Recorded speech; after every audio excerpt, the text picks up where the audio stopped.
जब बस ने मनोहर को धूल भरी सड़क पर उतारा, तब आसमान में सूरज की आखिरी लाली खत्म हो रही थी। नारंगी रोशनी धीरे धीरे बुझ रही थी, जैसे किसी ने तेल खत्म हो रहे दिए की बाती दबा दी हो। दूर दूर तक कोई गांव नहीं, कोई घर नहीं, बस एक कच्ची उबड़ खाबड़ सड़क जो घने जंगल के अंधेरे में घुसती जा रही थी। मनोहर ने कंधे पर टंगे कपड़े के थैले को ठीक किया। थैले के भीतर था उसकी छोटी बहन रानी की शादी का जेवर, सोने की चूड़ियां, एक मंगल सूत्र और 3000 रुपये नकद। अम्मा ने सुबह उसके हाथ में थमाते हुए कहा था, बेटा सीधा जाना, बीच रास्ते में कहीं रुकना मत, जो भी मिले भले दिखता हो उस पर भरोसा मत करना और थैला हमेशा सीने से लगा कर रखना। पर अम्मा को क्या पता था कि बस आधे रास्ते में ही खराब हो जाएगी। ड्राइवर ने हाथ जोड़कर कह दिया था, अगली बस कल सुबह है भाई साहब। और मनोहर के पास रुकने का समय नहीं था। रानी की शादी परसों थी। जंगल के भीतर से अजीब अजीब आवाजें आ रही थीं। किसी टहनी का टूटना, पत्तियों में हवा का रेंगना, दूर कहीं एक उल्लू का बोलना जो रुकता नहीं था। मनोहर ने कदम तेज किए। आसमान में तारे निकल आए थे, पर चांद अब भी नहीं था। तभी उसे दूर जंगल के मोड़ पर एक टिमटिमाती पीली रोशनी दिखी। रोशनी एक मिट्टी की दुकान से आ रही थी। दीवारें काली पड़ चुकी थीं, शायद धुएं से, शायद समय से। छत फूस की थी, जगह जगह से झुकी हुई। चौखट पर एक बूढ़ा आदमी बैठा था, घुटने पर हाथ रखे, आंखें अधखुली, जैसे सो रहा हो। पर जैसे ही मनोहर के कदमों की आहट पड़ी, वह हिला। आइए आइए बाबू, देर हो गई आज। उसकी आवाज में कोई हड़बड़ाहट नहीं थी, जैसे वह जानता था कि कोई आएगा। भाई साहब, मालेगांव जाना है, रास्ता बताइए कितनी दूर है? रात में मालेगांव?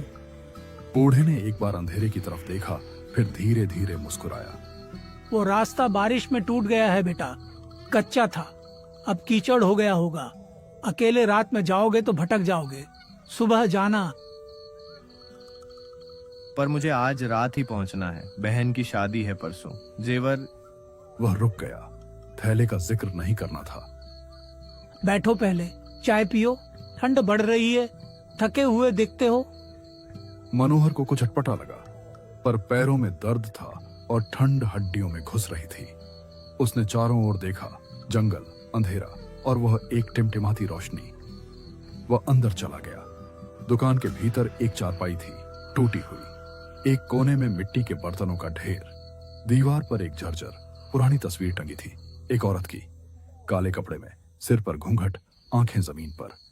तस्वीर के रंग इतने फीके पड़ चुके थे कि चेहरे की बारीकियां पहचानना मुश्किल था। वो तस्वीर में कौन है? हरखू के हाथ एक पल के लिए रुके। चाय का बर्तन जरा सा खनखनाया। बेटी थी मेरी, अब नहीं है। माफ करना, कब? 3 साल हो गए। आवाज में न दर्द था न कंपन, बस एक खाली सूखा सन्नाटा। उसने चाय का गिलास मनोहर की तरफ बढ़ा दिया। तभी पीछे से पायलों की झंझनाहट आई। मनोहर ने पलट कर देखा। एक लड़की धीमे कदमों से आ रही थी। गहरे नीले रंग की साड़ी, सिर पर घूंघट और हाथ में मिट्टी का दिया। उसके कदम इतने हल्के थे कि अगर पायल ना होती तो शायद पता भी न चलता। ये मेरी नातिन है, कमला। कमला, बाबू को पान लेकर आ। कमला ने कुछ नहीं कहा। उसने एक बार भी मनोहर की तरफ नहीं देखा, बस दिया एक कोने में रखा और चुपचाप पीछे चली गई। बोलती नहीं है? उसने धीरे से हरखू से पूछा। बोलती है, पर किसी किसी से। हरखू ने मुस्कुराते हुए कहा। मुस्कान थोड़ी देर रुकी रही, जरूरत से ज्यादा। मनोहर ने चाय की चुस्की ली, गर्म थी। उसने एक नजर उस तस्वीर पर डाली, फिर उस दिशा में जहां कमला गई थी। कुछ था जो उसे बेचैन कर रहा था, पर वह समझ नहीं पाया कि क्या। रात बढ़ती गई। हरखू ने सूखी रोटी और दाल परोसी। मनोहर ने खाया। थकान इतनी भारी थी कि खाने का स्वाद भी नहीं पता चला। खाते खाते उसकी आंखें झपकने लगी। यहीं सो जाओ, वो चारपाई पर। सुबह उठकर जाना, रात को रास्ता भटकोगे। पर अगर सुबह जल्दी निकला तो? निकल जाना, मैं जगा दूंगा, अभी सो जाओ। हरखू ने दिए की लौ धीमी कर दी। मनोहर ने थैले को अपनी छाती से लगाया और चारपाई पर लेट गया। बाहर हवा चल रही थी। दूर कहीं एक सियार की आवाज उठी और खामोशी में घुल गई। आधी रात को मनोहर की नींद टूटी। किसी के रोने की आवाज आ रही थी, बहुत धीरे, इतनी धीरे कि शायद सपने में हो, पर मनोहर जानता था कि वह जाग रहा है। उसने आंखें खोली। दिया बुझ चुका था। अंधेरा इतना गहरा था कि अपना हाथ भी नहीं दिखता था। उसने थैले को टटोला था, राहत की सांस ली। रोने की आवाज करीब आ रही थी। कौन है हरखू बाबा? आवाज रुक गई। फिर एकदम से उसके कान के पास एक सांस, ठंडी, बिल्कुल पास। उसकी छाती जोरों से धड़क रही थी। वह खाट से उठा, टटोलते हुए बाहर निकला। बाहर आधा चांद था। उसकी रोशनी में आंगन धुंधला दिख रहा था। गाब का एक पुराना पेड़ था, टेढ़ा, जिसकी शाखाएं नागिन की तरह मुड़ी हुई थीं, और उस पेड़ के नीचे कमला खड़ी थी, स्थिर, पत्थर की तरह। घूंघट उठा हुआ था और चांद की रोशनी उसके चेहरे पर पड़ रही थी। मनोहर का दिल एक पल के लिए जैसे रुक गया। वही चेहरा था जो उस पुरानी फीकी तस्वीर में था। तुम इतनी रात को यहाँ क्या कर रही हो? उसकी आवाज कांप रही थी। कमला ने मुंह खोला। आवाज जैसे दूर किसी गहरे कुएं से आ रही हो। थैला मत ले जाना। क्या? कौन सा थैला? क्यों? मालेगांव में वो लोग इंतजार कर रहे हैं, तुम्हारे थैले का इंतजार। जो वहां जाता है सोना लेकर, वो लौटता नहीं। कौन लोग? तुम क्या कह रही हो? तुम्हें कैसे पता? मनोहर ने थैला और कसकर पकड़ लिया। उसके हाथ पसीने से भीग रहे थे। क्योंकि मैं भी गई थी। उसकी आवाज में कोई दर्द नहीं था, बस एक खाली सूखी थकान। तभी पीछे से हरखू की कर्कश आवाज आई। कमला, अंदर आ अभी।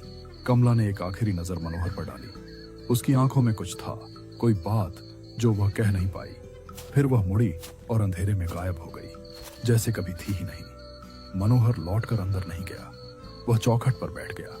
हरखू भी पास आकर जमीन पर बैठ गया। दोनों के बीच चुप्पी थी, भारी, घुटन भरी। कमला ने जो कहा, वो क्या मतलब था उसका? वो कहाँ गई थी? और वो इंतजार करने वाले लोग कौन हैं? हरखू ने लंबी सांस ली। चांद धीरे धीरे आसमान में ऊपर चढ़ रहा था। हरखू ने जमीन पर नजरें गड़ाई। बैठो, सुनो। मेरी बेटी का नाम कमला था। बहुत सुंदर थी, इतनी सुंदर कि लोग कहते थे गोबर में कमल का फूल खिला है। 3 साल पहले उसकी शादी हुई मालेगांव में, वर्मा परिवार में। फिर? शादी के बाद दहेज मांगने लगे। पहले गहने, फिर नकद। मैं गरीब आदमी था, कहां से लाता? उन्होंने कमला पर जुल्म किए। मैंने सुना तो दौड़कर गया मालेगांव, पर तब तक देर हो चुकी थी। हरखू की आवाज एक पल के लिए टूटी, फिर सामान्य हो गई। मतलब उन्होंने उसे? हाँ, एक शब्द, उसमें सब कुछ था। और उसके बाद से वो लोगों का धंधा बदल गया। जो मुसाफिर रात को अकेले उस रास्ते से गुजरते हैं, सोना लेकर उन्हें लूटते हैं। कभी कभी बस लूटते नहीं। मनोहर की आवाज कांप रही थी। तुम्हें कैसे पता इतना? कमला ने बताया। पर कमला तो वो तो हाँ, वो 3 साल पहले गई, पर यहीं रहती है, मेरे पास। हरखू उठा, दुकान के भीतर चला गया और एक पुरानी मोमबत्ती जलाई। उसकी रोशनी में दीवार पर वो तस्वीर फिर दिखी। नीचे एक छोटी सी पट्टी थी जो पहले अंधेरे में छुपी थी। मनोहर उठा, पास गया। पट्टी पर लिखा था कमला देवी, जन्म 1995, मृत्यु 2021। मनोहर की पीठ पर ठंड की एक लहर दौड़ गई। मनोहर उस रात दोबारा नहीं सोया, बस बैठा रहा, थैले को छाती से लगाए और रात के गुजरने का इंतजार करता रहा। जैसे ही पूरब में पहली हल्की रोशनी फूटी, वह उठा, हाथ मुंह धोया, थैला कंधे पर लिया। हरखू बाबा, मैं चलता हूँ, शुक्रिया। हरखू बाहर आंगन में बैठा था, वैसे ही जैसे कल था, जैसे सोया ही ना हो। रास्ते में वर्मा निवास मिलेगा, आखिर इस छोर पर रुकना मत, देखना मत, सीधे निकल जाना। मनोहर ने सिर हिलाया और मुड़ गया। मालेगांव का रास्ता कीचड़ भरा था, पर दिन की रोशनी में साफ दिख रहा था। मनोहर तेज कदमों से चलता रहा। गांव के आखिरी मोड़ पर एक बड़ा मकान था, 2 मंजिला, पुरानी ईंटों का, जिसकी दीवारों पर काई जमी थी। फाटक पर लिखा था वर्मा निवास। मकान के बाहर 2 आदमी खड़े थे। उन्होंने मनोहर को देखा। रुको, कहाँ जा रहे हो सुबह सुबह? आओ चाय पियो। उसकी आवाज में अजीब मिठास थी, वैसी जो असली नहीं होती। नहीं भाई, जल्दी है। अरे रुको तो, थैले में क्या है? इतना संभाल कर क्यों पकड़े हो? उसने नजर नहीं मिलाई, सीधे चलता रहा। मनोहर के कदम और तेज हो गए। उसने पीछे मुड़कर नहीं देखा। कुछ दूर जाकर उसे पीछे से आवाज आई, तेज, गुस्सैल, पर वह रुका नहीं। और थोड़ी देर बाद वो आवाजें दूर होती गईं और खामोशी में डूब गईं। जब मनोहर बहन के घर पहुंचा, दोपहर हो रही थी। रानी ने दरवाजा खोला। भैया, इतनी देर? अम्मा बता रही थी कि कल रात ही निकल गए थे। क्या हुआ? सब ठीक है? हाँ, सब ठीक है, ले। उसने थैला रानी के हाथ में दे दिया। और एक बात, वर्मा निवास वाला कोई भी आए, दरवाजा मत खोलना। वर्मा निवास? वो तो गांव के बाहर पुराना मकान है, उसमें कोई रहता नहीं भैया। लोग कहते हैं वहाँ कुछ साल पहले एक लड़की की मौत हुई थी, तब से सब छोड़कर चले गए। मनोहर कुछ नहीं बोला। उस रात जब सब सो गए, मनोहर आंगन में बैठ गया। आसमान साफ था, तारे खिले हुए थे, और तभी दूर से, बहुत दूर से पायलों की झंझनाहट। 1 बार, 2 बार, फिर बंद। मनोहर ने हाथ जोड़े और ऊपर देखा। शुक्रिया कमला। हवा में एक हल्की सी खनखनाहट गूंजी और फिर सब शांत हो गया। समाप्त।